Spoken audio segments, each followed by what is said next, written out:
Knowing the lord, అందరూ దేవుని తెలుసుకొనుటానండి. సాధారణంగా ఒకటి చూస్తే భయం వేస్తుంది అనమాట. ఒకసారి ఒక సహోదరు వచ్చి నాకు, అన్న భయం వేస్తుందన్న.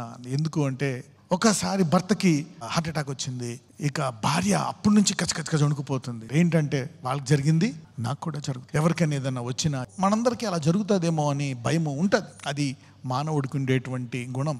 సో భయం ఉండడము మంచిదే. నువ్వు మనిషికి ఉంటాయి కొన్ని భయాలు. సో ఈ భయం అనేది ఇది నేచర్లో ఉంటుంది అనమాట. That is good in one వే. దేవుని భయం కూడా మంచిదే. సో దాని మీద ఇంకా కొన్ని other subjects added in this area. నేను ఎప్పుడు చెప్తా ఉంటాను, విశ్వాసుల సమస్యలు వేరు, అవిశ్వాసుల సమస్యలు వేరు. మళ్ళీ విశ్వాసుల్లో కూడా చాలా ఉంటాయి. ఒక విశ్వాసికి జరిగింది అందరికీ జరగాలని రూల్ లేదు. ఒక సేవకుడికి జరిగింది, ఒక ప్రవక్తకి జరిగింది, ఒక అపోస్తులకు జరిగింది, ఒక గొప్ప దేవజనుడికి జరిగింది. ఆయనకి జరిగిన హాని కానీ, నష్టం కానీ, బాధ కానీ నీకు కూడా జరగాలనే రూలు లేదు. You don't need that. ఇంతకుముందు నేను చెప్పేవాడిని దాని విషయమై. So let us study a bit in this area. 50వ కీర్తన 15వ వచనం, 50th Psalm verse 15. ఆపత్కాలమున నీవు నన్ను గూర్చి మొర్రపెట్టుము, నేను నిన్ను విడిపించెదను, నీవు నన్ను మహిమపరచెదవు. ఇక్కడ ఎవరి గురించి మాట్లాడుకుంటున్నారు? దావీదు తన గురించి మాట్లాడుకుంటున్నాడు. తనకి దేవునికి ఉన్న సంబంధము గురించి మాట్లాడుతున్నాడు. అనేక భక్తులు ఉండొచ్చు, విశ్వాసులు ఉండొచ్చు, బోధకులు ఉండొచ్చు, రాజులు ఉండొచ్చు, అభిషేకింపబడిన వారు ఉండొచ్చు. అయితే తన దేవునికి తనకి ఉండేటువంటి సంబంధము గురించి అనేకులకు వచ్చాయి ఆపత్కాలాలు. వాళ్ళకు వచ్చాయి, వీళ్ళకి వచ్చాయి. అనేక మందికి వచ్చినటువంటి ఆపత్కాలాలు. కొంతమంది ఆపత్కాలంలో మునిగిపోయారు, కొంతమంది బయటికి రాలేకపోయారు, కొంతమంది ఇబ్బంది పడిపోయారు. అయితే ఇక్కడ దావీదు తన ఆపత్కాలం గురించి ఏమంటున్నాడంటే, ఆపత్కాలమున నీవు నన్ను గూర్చి మొరపెట్టుము, నేను నిన్ను విడిపించేదను, నీవు నన్ను మహిమ పరిచదు. అనేకులకు తెలిసి వాగ్దానం. ఒకవేళ ఈ వాగ్దానం నువ్వు చూసుకొని, ఇది నా పర్సనల్, ఇది జనరల్గా దావీదు అవ్వచ్చు, లేకపోతే సొలొమోన్ అవ్వచ్చు, లేకపోతే ఏలియా అవ్వచ్చు, ఇది నేను తీసుకుంటున్నాను. ఈరోజు సంఘములో దేవుడు బోధిస్తున్నాడు, ఇది నాది. ఈ ఆపత్కాలంలో అనేక మంది చిక్కుకుపోయారు, అనేక మందికి పెళ్ళిళ్ళు అవ్వలేదు, అనేక మందికి అప్పులు తీరలేదు, అనేక మందికి జీవితాంతం ఈ రోగం ఇబ్బంది పెట్టింది, అనేక మందికి జరిగింది, అలా జరిగింది, ఇలా జరిగింది. అనేక మందికి సహజరీత్యా 40 దాటితే వచ్చేటువంటి సమస్యలు, 50 దాటితే 60, ఇక 70 దాటితే ఇవన్నీ కామన్ అమ్మ అని అనుకోవచ్చు. కానీ నువ్వు కనుక ఇది పర్సనల్గా తీసుకొని నువ్వు మొరపెడితే దేవుడు దాన్ని, ఆ మొరను ఆలకించి నిన్ను విడిపిస్తాడు, నువ్వు దేవుణ్ణి మహిమపరుస్తావు. So it's up to you how you take that problem. భర్తకు రాని, భార్యకు రాని, ఎవరికైనా రాని, God is your personal God. చూద్దాం ఒకసారి. ఆపత్కాలమున నీవు నన్ను గూర్చి మొరపెట్టుము, నేను నిన్ను విడిపించేదను, నీవు నన్ను మహిమపరిచెదవు. ఒక రకంగా భయం వేస్తుంది, వాళ్ళకి జరిగింది నాకు జరుగుతుందేమో. అందులో బంధువుల్లో జరిగింది, ఫ్యామిలీలో జరిగింది, చాలా జాగ్రత్తగా ఉండాలి. To be very careful in that area. అప్పుడు ఏం చేయాలో తెలుసా? నువ్వు మొరపెట్టుకొని నువ్వు విడిపింపబడమే కాదు, నీ కుటుంబాన్ని విడిపించవచ్చు. నీ కుటుంబాన్ని విడిపించడమే కాదు, నీ విశ్వాసం గొప్పదైతే నీ వీధిని, నీ ఊరిని, నీ రాష్ట్రాన్ని, దేశాన్ని, ప్రపంచాన్ని కూడా విడిపించవచ్చు. ప్రపంచమంతా వరదొచ్చి వెళ్ళిపోతే ఒక్క వ్యక్తి 40 రోజుల తర్వాత బయటకు వచ్చి దేవుడికి ఆయన చిత్తానుసారంగా మరి ఒక వ్యక్తి ఇచ్చిన బలిని చూసి ఇక ఎన్నడూ ఈ భూమి ఉంటుండగా భూమి అంతా తుడుచుకెళ్ళిపోవు, వరద ఇక రాదు. అప్పుడప్పుడు మనం చూస్తూ ఉంటాం, ప్రళయం వచ్చేస్తుంది ఒక్కడ మిగలడు అని. ఇప్పుడు ఓకే, ఒక దేశం ములిగింది, ఒక వీధి ములిగింది, ఒక రాష్ట్రం ములిగింది అనుకోవచ్చు, కానీ మొత్తం ములిగిపోతుంది అనేది జరుగుతుందా? ఎందుకు? నా దేవుడు అప్పుడు నోవాకి ఇచ్చిన మాట గురించి నాకు తెలుసు. మై గాడ్, అందరూ అనండి నా దేవుడు అనండి. తన భక్తుడైన నోవాకి ఇచ్చింది నాకు తెలుసు. So you need to know the word and what he has done to Noah. సో మొత్తం నీళ్ళు వచ్చేసి మొత్తం అంతా ములిగిపోతుంది అని శాస్త్రవేత్తలు అందరూ అన్నారు అనుకోండి, అప్పుడు మీరేమనాలా? It will not happen, right? ఎందుకంటే ఇది సృష్టించినటువంటి సృష్టికర్తే ఇచ్చాడు. So you need to know some things, right? యెషయా గ్రంథం 1వ అధ్యాయం మొదటి 3 వచనాలు. Isaiah chapter 1 verse 1 to 3. ఉజ్జియా, యోతాము, ఆహాజు, హిజ్కియాను యూదా రాజుల దినములలో యూదాను గూర్చియు యెరూషలేమును గూర్చియు ఆమోజు కుమారుడగు యెషయాకు కలిగిన దర్శనము. యెహోవా మాట్లాడుచున్నాడు, ఆకాశమా ఆలకించుము, భూమి చెవియొగ్గుము. నేను పిల్లలను పెంచి గొప్పవారినిగా చేసి తిని, వారు నా మీద తిరగబడి ఉన్నారు.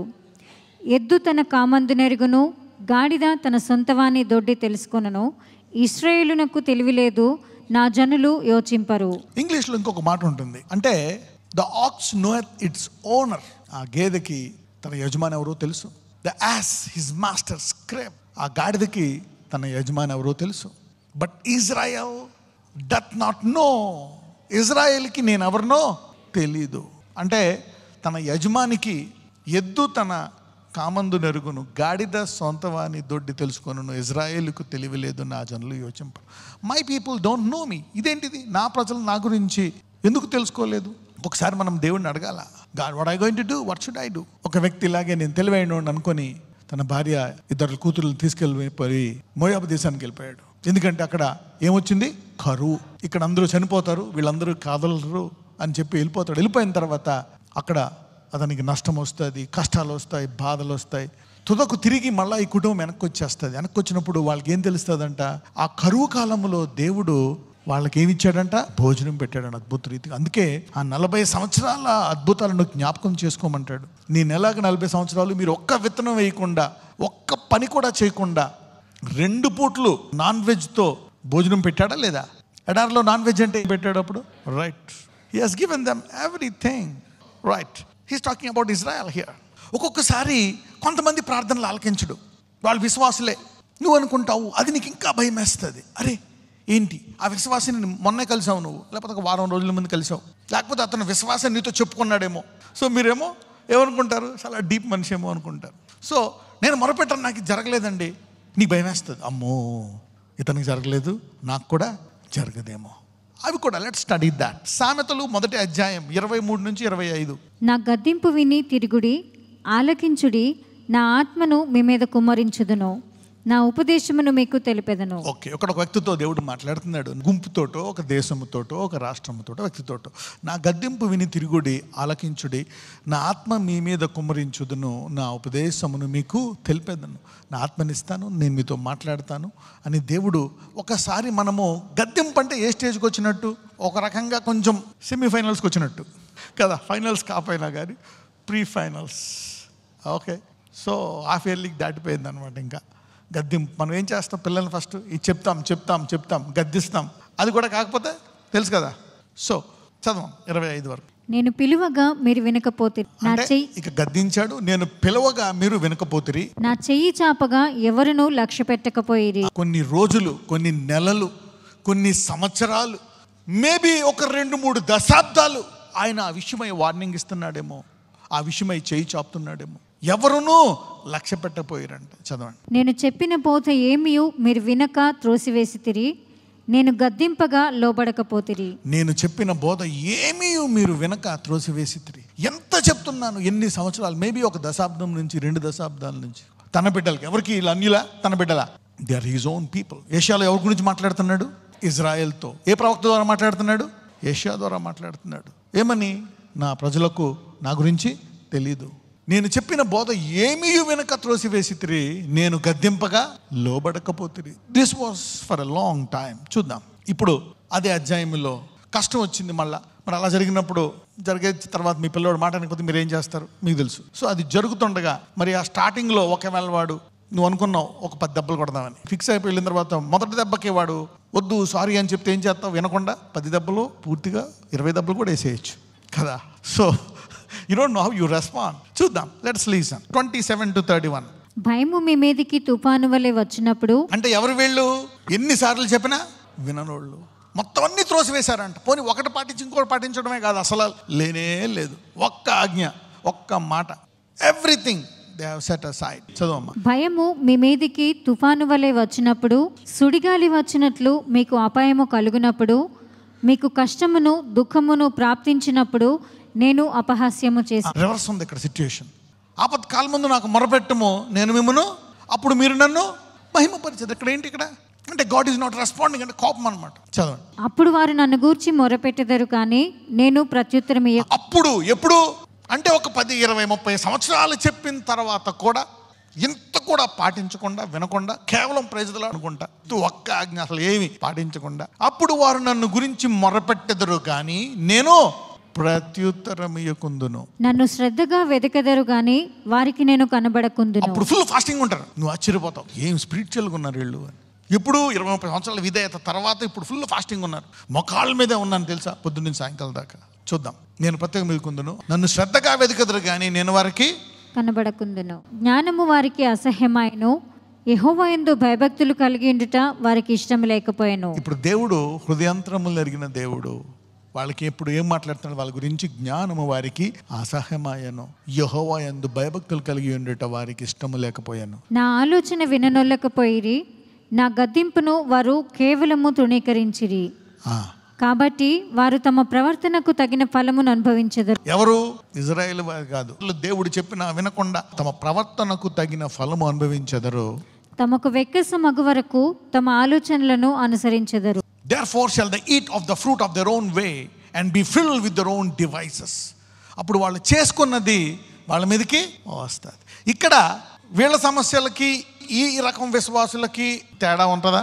వీళ్ళని దేవుడు ఎలా చూస్తున్నాడు? విశ్వాసులుగా చూస్తున్నాడా, అవిశ్వాసులుగా చూస్తున్నాడా? కన్ఫ్యూజన్. సో మరి నువ్వేమనుకుంటావు? ఒక విశ్వాసకి ఇలా జరిగింది కాబట్టి నాకు కూడా ఇలా జరుగుతుందేమో అని. చాలా మంది ఇలా చూసి భయపడిపోతారు. ఇలా అమ్మో వాళ్ళకి జరిగింది నాకు కూడా జరుగుతుందేమో. ఆ వ్యక్తికి ఎందుకు అలా జరిగింది? అతను మొరపెట్టగా ఉపవాసం ఉండి పొద్దున్న సాయంకాలం దాకా కూడా వారమంతా మోకాళ్ళ మీద ఉన్నా సరే, దావీదు కూడా ఉన్నాడు బతికించమని, ఆ కుమారుడిని బతికించమని వారం రోజులు పచ్చి మంచినీళ్ళు ముట్టుకోలే, తిండి తినలే. కొడుకు బతికాడా? దావీదు లాంటి భక్తుడు ప్రార్థనే అనలేదు. ఇక నేను ప్రేయర్ మానేస్తా, ఫాస్టింగ్ మానేస్తా, ఉపవాసం మానేస్తాను. అందుకనే gospel should be very careful. The gospel with the flesh and mind. అంటే సువార్తను ఎలా అర్థం చేసుకుంటున్నావు నువ్వు? శరీరముతోటి, with the mind and the flesh. యేసు ప్రభువారు తన శిష్యులతో ఉన్నా సరే ఆయన ఏమంటాడు? నేను వెళ్ళి ఆదరణకర్తను పంపిస్తాను, అతడు మిమ్మును సర్వసత్యంలోనికి, అంటే నేను శరీరంలో ఉండి బోధించాను దానికంటే ఆత్మరూపంలో ఉంటే మీరు కరెక్ట్గా అర్థం చేసుకుంటారు.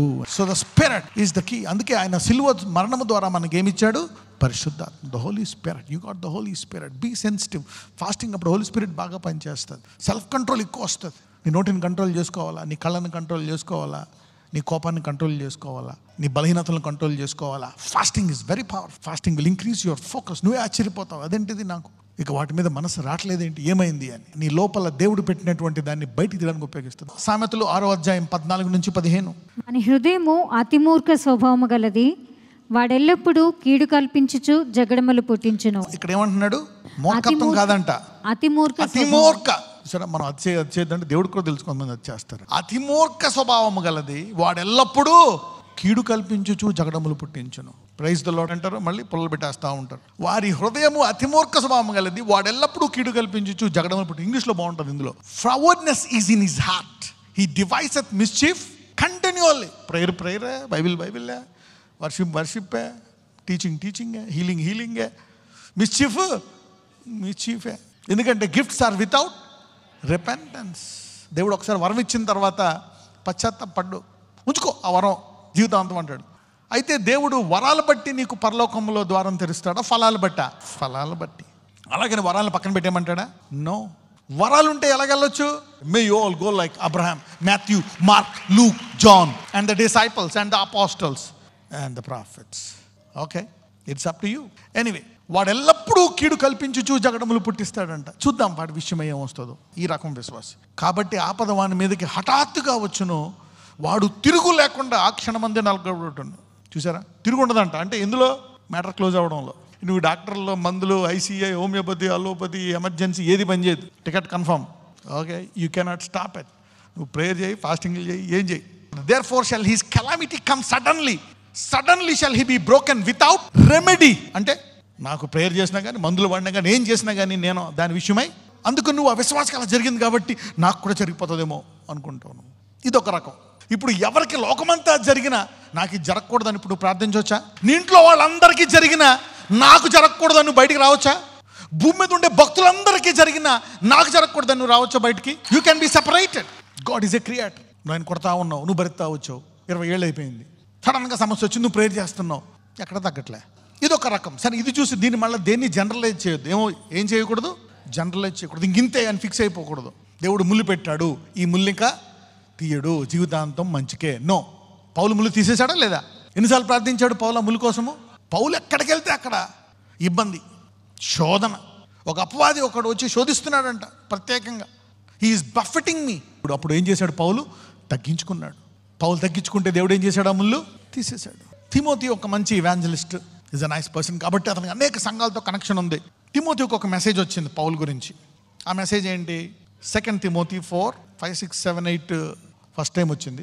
ఒక 2 నిమిషాల తర్వాత మళ్ళీ ఇంకో మెసేజ్ వచ్చింది, 2 తిమోతి 4:9. అప్పుడు తిమోతి ఏం చేశాడు? మొత్తం చర్చ్ అన్నిటికి let us pray for Paul. పౌలు బతకాల, పౌలు మరణించకూడదు, పౌలు ఎలాగైనా బతకాల అని మొత్తం సంఘాలన్నీ అన్నిటికి అలర్ట్ చేశాడు తిమోతి. మంచి ఎవాంజలిస్ట్ కదా, is a good man. So everybody started praying. So ఇంత ప్రార్థన చేసినా ఏమయ్యింది? పౌలు చనిపోయాడు. అంతకుముందు సంఘము పేతురు కొరకు ప్రార్థించింది. ఒక అపోస్తుల్ని చంపేశారు. ఇప్పుడు పేతురుని కూడా మరి చంపేయాలని హేరోదు జైల్లో వేసి, మరి ఏ రోజు అతన్ని చంపుదాం అనుకున్నాడు? పస్కా పండుగ రోజు చంపుదాం, బాగుంటుంది, యూదులకు ఇష్టం అనుకున్నాడు. కానీ సంఘం అంతా ప్రార్థన చేసింది. ప్రార్థన చేసినప్పుడు ఏమైంది? అతను చనిపోయాడా? దేవుడు విడిపించాడా? విడిపించాడు. ఇక్కడ ఎందుకు ప్రేయర్ చేయలేదు? ఇక్కడ ప్రేయర్ చేసినా విడిపించడు ఎందుకు? 2 తిమోతి 4:6-7-8 చదువమ్మా. నేను ఇప్పుడే ప్రాణార్పణముగా పోయబడుచున్నా. పౌలు రాస్తున్నాడు, నేను ఇప్పుడే ప్రాణార్పణముగా పోయబడుచున్నాను. నేను వెడలిపోవు కాలము సమీపమై ఉన్నది. నేను వెడలిపోవు కాలము సమీపమై ఉన్నది. మంచి పోరాటము పోరాడి తిని. మంచి పోరాటము పోరాడి తిని. నా పరుగు కడముట్టించి అంటే తిని. దేవుడి ప్రణాళిక నా పట్ల అయిపోయింది. నా పరుగు కడముట్టించి తిని. విశ్వాసమును కాపాడుకుంటేనే. కాపాడుకుంటేనే నేను పరిగెత్తా, నడవలే. నా పిలుపుని చూసి నేను పరిగెత్తానే ఉన్నా, బ్రేక్ తీసుకోలే. అందుకే నేను అక్కడ పడిపోలేదు అంటున్నాడు. When you are not running in the spirit, when you are not meditation. నీ రోజు పరిగెట్టడం అంటే ఏంటి? అనుదిన ఆహారం తినడమే పరిగెట్టడం అంటే. దేవుడు చెప్పిన పని ప్రతిరోజు చేయడమే పరిగెట్టడం. నువ్వు ఎంతకాలం ఎందుకు బతుకుతున్నావు? You are running for food. పొద్దున్నే ఆఫీస్ పరిగెడుతున్నావా? వస్తున్నావా? డబ్బులు సంపాదించుకుంటున్నావా? మంచి పోరాటము పోరాడి తిని, నా పరుగు కడమట్టించింది, విశ్వాసమును కాపాడుకుంటుని. ఇక మీదట నా కొరకు నీతి కిరీటం ఉంచబడి ఉన్నది. అంటే దీని తర్వాత ఏమవుతుందో కూడా చెప్తున్నాడు. నేను ఇప్పుడు ఎలా చనిపోతున్నాను, చనిపోయిన తర్వాత ఏమవబడ్డదంటే నాకు నీతి కిరీటం ఉంచబడ్డది. ఆ దినమందు నీతిగల న్యాయాధిపతి అయిన ప్రభువు అది నాకు మాత్రమే కాకుండా తన ప్రత్యక్షతను అపేక్షించు వారికి అందరికీ అనుగ్రహించును. మెసేజ్ పంపించేశాడు మొత్తం అందరికి. పౌలు ప్రేయర్ చేయండి. పౌలు చావకూడదు ఇప్పుడే, అంటే ఏదో జరిగిపోతుంది, మేబీ అతనికి శిక్ష వచ్చేసింది. చూద్దాం సెకండ్ మెసేజ్ ఏంటో. 9ది, నా యొద్దకు త్వరగా వచ్చుటకు ప్రయత్నం చేయి. ఏమంటున్నాడు ఇప్పుడు తిమోతి? నువ్వు కూడా నీ పని బాగా చేసుకొని, ఇంకా నీకు కొంతకాలం ఉంది, ఆ కాలంలో నువ్వు కూడా పరిగెత్తి విశ్వాసాన్ని కాపాడుకొని జీవకిరీటం పొందుకునే స్థాయికి భూమి మీద నువ్వు పని చేసుకొని త్వరగా నా దగ్గరికి కూడా వచ్చేసి. ఇది విశ్వాసం అంటే. This is called faith, real faith language. మనం ఈ లోకంలో కొట్టుకుపోతాం, డబ్బులో కొట్టుకుపోతాం. పెళ్ళి అంటే ఇంక విశ్వాసం ఏమీ లేదు. ఫస్ట్ డబ్బు, settlement, what ever it is. So ఇప్పుడు ప్రేయర్ చేస్తే సంఘం అంతా ప్రేయర్ చేసింది, ప్రార్థన ఆలకించలే. ఇక మన ప్రార్థన ఆలకించాడు దేవుడు. పౌల్నే కాపాడలేదు, ఇక మనల్ని ఏం కాపాడుతాడు అని డిసప్పాయింట్ అయిపోవాలా? చెప్పండి.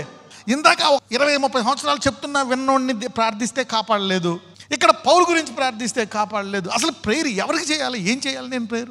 ఎంతమంది ప్రార్థన తెలుసుకుంటున్నారు? ఒకవేళ భూమంతా ఉపవాసం ఉండి ప్రార్థన చేసినా కాపాడతాడా దేవుడు పౌల్ని? పేతురుని ఎందుకు కాపాడాడు? అతని పని. తర్వాత పేతురు కూడా అంటాడు ఒక చోట, నేను వెళ్ళిపోతున్నా త్వరగా. I think it's in 2 Peter, I think 2 Peter 1:13-14. మరియు మన ప్రభువైన యేసుక్రీస్తు నాకు సూచించిన ప్రకారము నా గుడారమును త్వరగా విడిచిపెట్టవలసి వచ్చినని ఎరిగి. ఇప్పుడు ఇంగ్లీష్లో చూద్దాం. ఇక్కడ knowing that shortly I must put off this my tabernacle. ఇప్పుడు 13కి వెళ్దాం. మరియు మన ప్రభువైన యేసుక్రీస్తు నాకు సూచించిన ప్రకారము నా గుడారమును త్వరగా విడిచిపెట్టవలసి ఉన్నది. ఎవరు చెప్పారు? దేవుడే చెప్తున్నాడు. నీ టైం అయిపోయింది, వచ్చేసేయాలా, నీ పని నువ్వు బాగా చేసావు, తుదముట్టిచ్చేసావు, your coming to heaven Peter. ఇప్పుడు సపోజ్ ఇక్కడ ఏం చేశాడు? ఆ సంఘానికి రాశాడు. మొత్తం అందరూ వాట్సాప్లు చేసి గ్రూప్ ప్రేయర్లో ఫాస్టింగ్లు చేస్తున్నారు, ప్రేయర్లు చేస్తున్నారు. పేతురు బతుకుతాడా? బతకడు. చాలా మంది ఈరోజు దేవుడిని తెలుసుకుంటున్నారు. ఈరోజు నా తండ్రికి అలా జరిగింది, వాళ్ళకి అలా జరిగింది, ఎవరికి జరిగింది, ఏం చేస్తున్నాడు దేవుడు? తెలియదు నీకు ఈ దేవుడి గురించి. ఒక వ్యక్తి ఏమో 20-30 సంవత్సరాల నుంచి అవిధేయతలో ఉన్నాడు, అతనికి సడన్ గా వచ్చింది, అతని గురించి నువ్వు ప్రేయర్ చేస్తున్నావు, జరుగుతుందా? కానీ దివారాత్రము ప్రార్థించుకుంటూ మూలుగుతూ కష్టాల్లో, నష్టాల్లో, బాధల్లో ఏదో కొన్ని పొరపాట్లు చేసావు, పడుతున్నావు, లెగుస్తున్నావు, కానీ హృదయంలో దృఢత్వం ఉంది, ముందుకెళ్ళిపోతున్నావు, నేర్చుకుంటున్నావు. నీ ప్రార్థన ఎప్పుడు ఆలకిస్తూ ఉంటాడు. So don't compare yourself either with a great prophet or with a believer or a common man knowing God personally. ఇప్పుడు నువ్వు ఏదైనా జనరలైజ్ చేయొచ్చా? వీళ్ళకి ఆలకించాడు, వీళ్ళకి ఆలకించలేదు, వీళ్ళకి ఇచ్చాడు, వీళ్ళకి ఇవ్వలేదు. ఈ మెసేజ్ రావడానికి ఇంకొకటి ఉంది కారణం. అందుకే నేను చెప్తాను, ఎప్పుడు ఏదన్నా పోగొట్టుకోండి. దేనికి బ్రేక్ ఇవ్వద్దంటాను? విశ్వాసానికి బ్రేక్ ఇవ్వద్దంటాను. Don't give a break to your ఫెయిత్కి బ్రేక్ ఇవ్వక. ఇక నాకు పిల్లలు పుట్టరు అని చెప్పి ఆపేశాడు అనుకోండి, జకరియా అని ఎలిజబెత్. సరే 20 ఏళ్ళు అయిపోయింది, ఇంకా ఆగిపోయారా? ఆగలే. తన యాజకత్వం చొప్పున వెళ్ళిపోతున్నాడు. అలా ఆవిడ అనుకుంటూ ఉండొచ్చు, ఏం వెళ్తావు, దూపం వేస్తూ ఉంటావు, ఎందుకు అని అన్నదా? ఆమె కూడా అనలే. ఈయన పోతా ఉన్నాడు. విశ్వాసానికి బ్రేక్ ఇచ్చాడా? ఇవ్వకపోయినా పర్లే, చనిపోయినా ఇలాగే చనిపోతా విశ్వాసంలో అనుకున్నాడు. తల్లి గర్భమందు పుట్టనటువంటి వ్యక్తి పుట్టాడు. అందరూ నిందేస్తున్నారు, ఈ యాజకుడు ఏమి యాజకుడో, ఏ శపింపడ్డ యాజకుడు అని. మొత్తం యాజకులు, ఇజ్రాయేల్ అందరూ నిందలేస్తున్నారు వీళ్ళిద్దరి మీద. ఏదో పాపం చేశాడు, కానీ విశ్వాసానికి బ్రేక్ ఇవ్వలే. He never gave a break to faith. Abraham కూడా బ్రేక్ ఇవ్వలే. అనేకులు అని ఉంటారు పనులు. అమ్మగారు ఇప్పటికైనా చెప్పండి, అయ్యగారికి వెనక్కి వెళ్ళిపోదామనండి. అమ్మగారు చెప్పండి, ఈయన ఇంటలేదు. ఆ రాజు నుంచి మనం చనిపోవాల్సింది, ఇది ఇలా జరగాల్సింది, కొంచెం మీరన్నా చెప్పండి. కానీ ఆమె ఏం చెప్పట్లేదు. ఆమె లార్డ్ అన్నదంట. ఒకసారి రాజుకి భయపడడం చూసింది, ఇంకొకసారి ఏం చూసింది? రాజులను సంహరించువానుగా. She knew. ఆమెకు కూడా ఆమె దేవుడు తెలుసు. అందుకే బలహీనతలో బలం పొందుకుంది. 90 ఏళ్ళ వరకు ఆమె సౌందర్యానికి ఎక్కడ ఒక ముడత కూడా లేదు. You see now God has preserved her in one way or the other. ఎప్పుడు కూడా దేవుడు ఏదో ఒక చోట నీకు విశ్వాసానికి ఒక లంగర్ వలె ఒక లూప్ లైన్ ఇస్తాడండి. ఆమె చూసుకోవచ్చు, నాకు పిల్లలు ఇవ్వట్లేదు కానీ చూడు నా శరీరాన్ని ఎలా పెట్టాడు. వాళ్ళందరికీ మనవలు పుట్టారు, వంగిపోయి నడుస్తున్నారు వాళ్ళు. నేను చూడు ఎలా ఉన్నాను, రాజు నన్ను చూసి 18 ఏళ్ళు అనుకుంటున్నాడు. అంటే ఈ బాధల కష్టాల్లో ప్రతి ఒక్కళ్ళలో నీకు ఇల్లు జబ్బులు ఉండొచ్చు, అప్పులు ఉండొచ్చు, కష్టాలు ఉండొచ్చు, బాధలు ఉండొచ్చు, కానీ ఎక్కడో దేవుడు ఏదో ఎవరికీ చేయని మేలు నీకు చేస్తూ ఉంటాడు. గమనించుకో ఈ దేవుడు. అదొక్కటే పట్టుకొని నీ విశ్వాసాన్ని గట్టిగా ఉండు. ఎవరికీ చేయింది నీ పర్సనల్గా నీకు ఒకటి ఇస్తాడు. అది ఎవరికీ తెలియదు ఈ భూలోకంలో. నీ ఏలుముద్ర నీకే, నీ కనుగుడ్డు నీకే, నీ పేరు నీకే, నీ ముఖం నీకే. అలాగే నీకు కూడా ఒక అద్భుతాన్ని ఇచ్చి పర్సనల్ గా నీ విశ్వాసాన్ని ఆయన పెట్టుకుంటాడు. ఈ లోకం అంతా పడి నువ్వు నా దానమని పెట్టుకుంటాడు. Knowing God at a personal level. Let us pray. నజరేయుడైన యేసయ్య, ఇదిగో ప్రభువా, మరి ప్రత్యేకముగా సంఘములో అందరూ ఆత్మలో ఎదిగి వారు బట్టలు ఉతుక్కొని నీ రాకడకు సిద్ధపడేటట్లు తెల్లగా ఉతుక్కొని పరిశుద్ధముగా జీవించే కృప వారికి దయచేయమని ప్రార్థిస్తున్నాను. Let them be more holy, more righteous.